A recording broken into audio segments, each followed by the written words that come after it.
To start, how do you think someone starting a business should begin?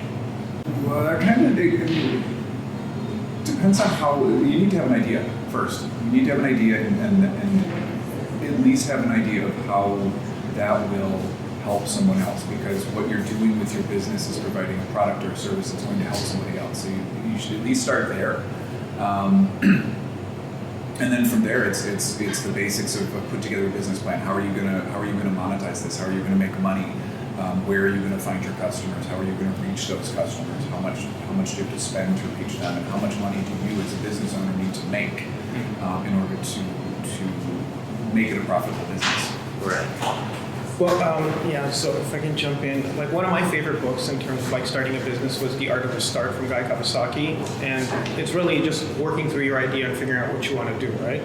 And if you are interested in starting a business, you should start a business, like Chris said, just to start a business. A lot of people want to be, entrepreneurs for the perception of what it is to be an entrepreneur. Everybody thinks you set your own hours, and yeah, sure, as long as you're working 60 to 80 hours a week, certainly. Yeah. But it's having that passion behind it, right? So you can make something that is valuable to you, but also to other people, right? Because like Chris said, it's all about giving to and creating value for others, right? That's why people pay you for stuff. The whole idea of a business is taking something, adding your, process, whatever you do to it, and then selling it for more than what what it was originally worth. Right. Okay. And talk to people. Learn what it's like to run a business. Don't just go, hey, I'm going to start a business and then start a business, because it's not going to work. Right. There's a lot that goes into a business that you don't think about. So go talk to people who have businesses. Go read books. Find mentors. Come to the Accelerator. Talk to us. We can help walk you through that too. Okay. My next question: what do you think is the most important thing to understand starting off? Everything's going to change constantly. Right, what you think is going to happen is not going to happen, most likely. So, we're constantly in fluid mode, right? Like you're constantly adjusting. Think of things like COVID. Even large established businesses that thought they had all their ducks in a row, COVID hit, and then you have to adjust. And sometimes the bigger you are, the harder it is to adjust, right? So, be prepared to deal with challenges. And that's why entrepreneurship is much more, starting a business, much more about a mentality, right? You have to have the mentality of an entrepreneur, not necessarily just think, okay, I'm going to do business, because it's not like anything else you've ever done before. It's not like a job. You can't shut it down at 6 o'clock. When people say, separate your work from your personal life, yeah, it doesn't quite happen like that, right? Because if you have a rough day at work, when you go home, it doesn't just kind of go away. Okay. Is there anything else, or is that? No, that's okay. What are the biggest challenges to be aware of when you're starting off? So there's two things that people are lacking when they start off. They don't have knowledge, just like the first question, the general knowledge of what is a business, what is a startup, how do I do it, and then they don't have resources, right? So, ideally at the Accelerator, we hope that we can help with both, right? We certainly have a lot of knowledge. There's a lot of people here, obviously Chris and myself, but we have 30, 40 other business owners, entrepreneurs who are here and we can tap into. But then also through that network, you can get the resources. So for example, if you need video work, audio work, if you need funding, we can guide you in terms of what's available. If you need contacts to the bank, an accountant, a lawyer, etc. So everybody who is part of our ecosystem then basically gets to take advantage of all the things that are already in place. So those are the two main challenges for any startup. Now I know you. Oh, sorry. Go ahead. That was nothing to add to that one. Okay. And this is kind of a little bit to do with the previous question. I know you mentioned it before with resources and knowledge. Is there anything else that someone would need to begin with starting off? What are some other things or resources specifically that people would need to start their own business? I would say a basic understanding of, and this is coming from my own experience, a basic understanding of business accounting. When I started my business, I did not have that. I followed my previous boss and how he ran his agency and things like that. So I learned a great deal about how to run a business just from watching him. But I didn't realize there was a difference between business accounting and personal finance. And I was running my business like it was my personal checking account. And that does not work in business, and that got me into some serious financial trouble that took me a couple years to dig myself back out of. So that's one of the most important things I think you need to learn going into a business is how to manage business finances. Okay. Anything else? No, I think that's great. That's one of the big ones everybody has to deal with, and we're constantly coaching people through it, right? And also just the basic understanding of what it is required to run a business. So like do as much research as possible. Like right now we have all the resources in the world available at our fingertips. Like, so do a lot of research, make sure you do your homework, know what market you're getting into, what's the forecast for it? Is it going to grow in the next 5-10 years? Is it declining? Is it like, what is your value proposition that you get to offer that nobody else gets to offer? And one thing I would urge everybody to do is never build a business model around price, because there's always going to be somebody else who undercuts you. So try to create a value proposition that can't be easily copied. So for example, for the Accelerator, it's pretty easy. We have an incredible culture, right? People come here, they feel the vibe, they're like, this is amazing. You just know when you come in, right? So it's very hard for anybody else who is competing in a co-working space to compete with that, right? Because that takes years and years and years to build. Okay. Now here, one of the big resources that's needed is funding, right? It's money. Where would somebody find that funding that they need to start?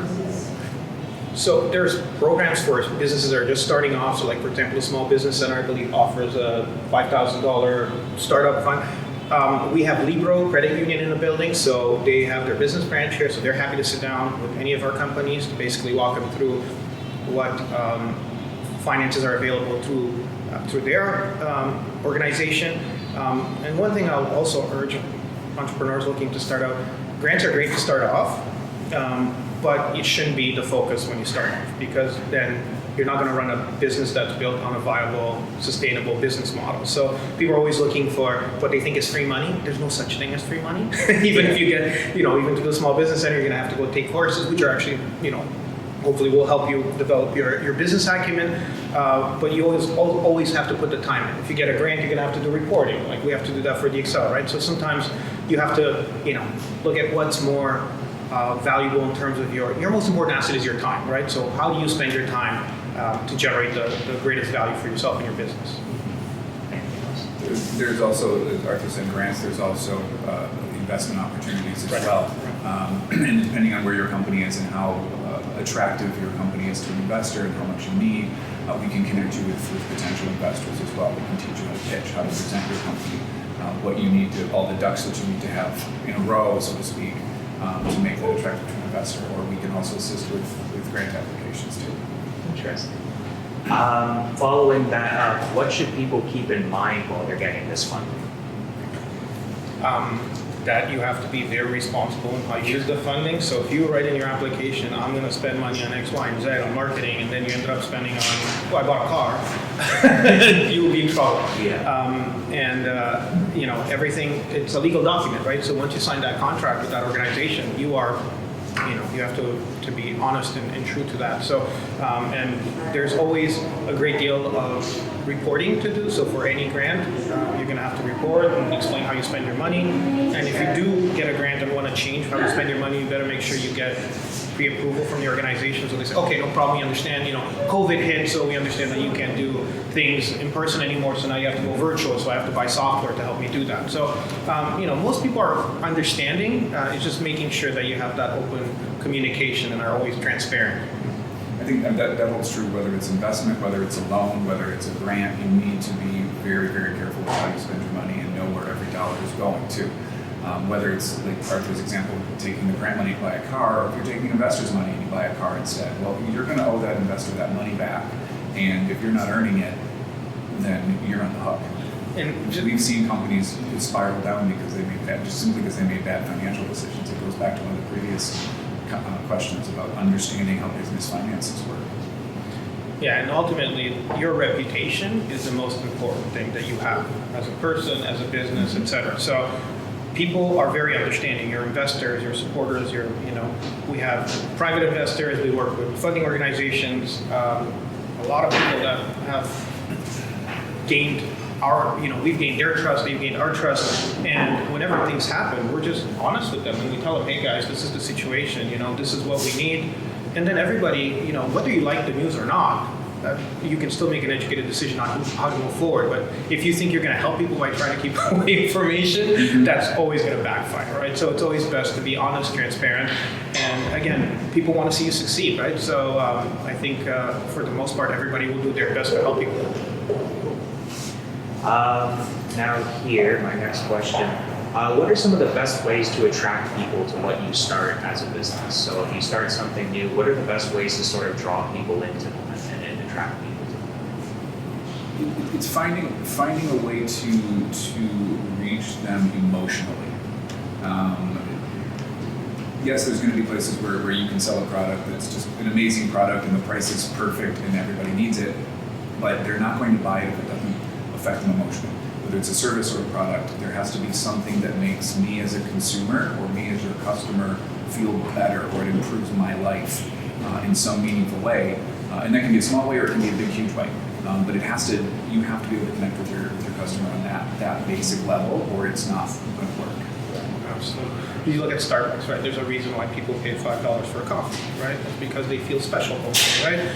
Their baristas are trained to make you feel special. There's a reason why people buy Teslas, right? It's also because of Elon Musk and everything he's built around it, right? You want to be part of that movement. So ideally, is building that culture that draws people to you, whether it's your employees, whether it's your customers that feel that they want to do business with you because they like you, because they like what you stand for, what you believe in. Mm-hmm. Okay. And to kind of follow that up, how do you keep those people you've attracted? So once you've already made that kind of impact and you get people starting to come to you, how do you keep them for the long term? You have to get creative. And I don't mean creative in finding a new way to do something necessarily, or coming up with something new to sell them again. It's getting creative in how you deliver your product or service in a way that keeps you unique from your competition. Because there's always going to be somebody else out there who does what you do, but the way that they do it is always going to be different than the way you do it, because you're a unique individual as a business owner. So what is your unique selling point? And make sure that that's still relevant and always, something where your clients will say, hey, I could go with this other company that might be less money, but it goes back to that experience. The experience is better with Christopher Pressey. The experience is better with Geopogo, with whatever the company is, that will keep them coming back to you. Personal relationships, I think, are huge, right? So you're building a relationship. When you think of a client, a customer, a member of the Accelerator, we're always thinking, how are we going to make this company or person successful? So we're building a relationship. It takes time, it takes effort, but you're building that trust. And eventually, once you build that relationship, and I think the research proves it, people don't switch, right? Like, I use the same accountant that Christopher introduced me to years and years ago, and she's amazing. And I don't really care how much more she charges. I don't even look at price anymore, right? Because I trust her. I believe that she's doing the best for me, and I'm always going to go back to her. The same with, we have, as part of our larger ecosystem, we have accountants, lawyers, etc. We tend to deal with the same people that we build a relationship with, that we have. We know that we can pick up the phone at 2 a.m. in the morning and they'll pick up our call. And we do the same thing with our clients, right? They know we're there for them. And I think once you build that, that again gives you that unique value proposition that is really, really hard to, doesn't matter how much cheaper you may be. If you don't have that relationship, it's just people are not going to go with you. I don't necessarily want my clients calling me at 2 a.m. though, but yeah, I don't know if they'll appreciate that. Okay, if it's an emergency, you pick up. As business people with a fair amount of experience, what's the biggest misconception that you've seen people who are starting off have? It's easy. Entrepreneurship is easy. Running a business is easy. It's not. So you have to really, really love what you do as well. I mean, the rewards will come. You will be successful. You will make money. But you have to get through that foundational period, right? So I think the average is 3 to 5 years, right? And to be really, really successful, 5 to 8, they say, before you become an overnight success. So just be willing and ready to put in the hard work and dedication. I think almost on equal footing to that is the mindset of I can do it all myself. Because it's pretty easy to fall into that when you're starting a business, because you literally are trying to do everything yourself. But in order to be successful, you have to get over your own ego that says, I'm great, I can do all this stuff, and be able to comfortably say, okay, I don't know how to do this. My own example of that is as a web designer, I used to be able to code out my own websites. Well, the learning curve went from a curve to a tidal wave. So I had to hire people that are much better than I am at doing that because I just didn't have time to keep up on current programming trends. And that let me grow my business. Same thing with design. I bring in other designers who have different styles and different techniques that I don't have in my toolkit, but we work well together. So it's as quickly as possible get out of your head that you can do everything. You're going to have to do it all at the beginning, do your own bookkeeping, do this stuff. But as soon as you are able to, find people who know how to do that better and pay them to do that for you so you can focus on your actual business. Well, and ideally, and it goes back to your original question, is like you should have a pretty good understanding of how much it's going to cost you before you start. So you can't start a business assuming that you're going to start making money right away. You have to spend money before you make money, right? Because you have to advertise, you have to tell people that you exist, that your service exists. So have a good idea of how much money do I need, what's my burn rate, how much am I going to need for half a year, for a year, if I don't make any money, because it may get to that point where you're like, okay, a lot of people usually fail, within the first year because they ran out of money. Anything else? Nope. My next question here, what's the best piece of advice you could give to someone starting off? Surround yourself with amazing people. It's all about people. It's all about relationships. If you have great people around you, you can do anything. If you're working in a silo, in a vacuum, it's really hard. This is a full contact sport. So psychological, emotional, physical. So what keeps us going, I think it's the people, the company. We can have, we can share a laugh and make the best out of a terrible situation sometimes. And that's what's kept us going all these years, even though sometimes most people are like, what are you guys still doing? Are you guys crazy? And we're like a little bit, but also we, enjoy the people that we work with, and I think it makes it really special. Yeah, you definitely need a support network for sure. There's no way around it. You're not going to make it if you're trying to do this on your own in a silo. And that the people that are around you, ask them questions, talk with them, find out their experiences. Especially here, where we have different companies at different levels. Some are just starting out, some have been around for a couple of years. They all have things they can contribute to each other, and that won't happen if they don't talk to each other. So that's why we put all of these different businesses together in the same building. We give them that opportunity to learn from each other and teach each other while we're helping to guide them at the same time. And then, we've seen it, the growth happens really fast. So for example, Kippy Homes is a partnership between 3 individuals, and it went really quick. That's a business that, got off the ground literally within, I think, a couple of months or whatever. Yeah. So the more you know, the more you have these relationships. Somebody has an idea, says, hey, okay, I want to work with you, you and you. You guys want to get in on this project. And then everybody does what they're really good at, as opposed to trying to do everything. And then all of a sudden you see the project speed and delivery exponentially increases because you've got people doing what they're really, really good at. They've built a trust, so they're able to work together. Because I have personally been part of businesses that work hugely, and Christopher as well, but huge potential, huge upside.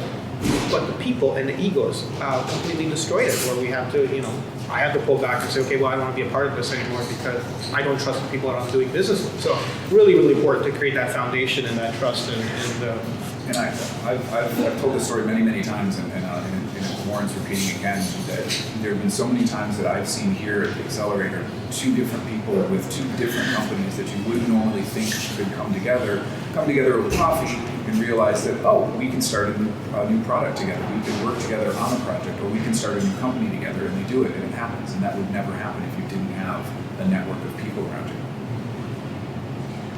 That's all the questions that I have for now, but is there anything else you'd like to mention that I didn't cover? If you have any questions, hit us up at the Accelerator. Happy to talk to people, share our experiences, and We'd love to talk. So. And introduce you to whatever other people that might be useful in your journey. Awesome. Thank you.